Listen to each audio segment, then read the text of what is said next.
You ask Tiger to solve. This deals with linear equations with one unknown. The final result is y equals 4. Let's solve it step by step. Group all constants on the right side of the equation. Subtract 15 from both sides.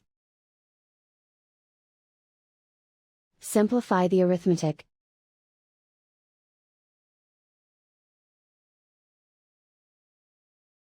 Isolate the y.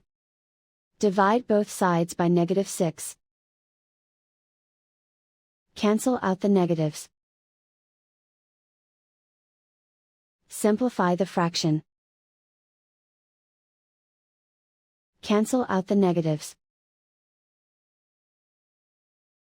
Find the greatest common factor of the numerator and denominator. Factor out and cancel the greatest common factor.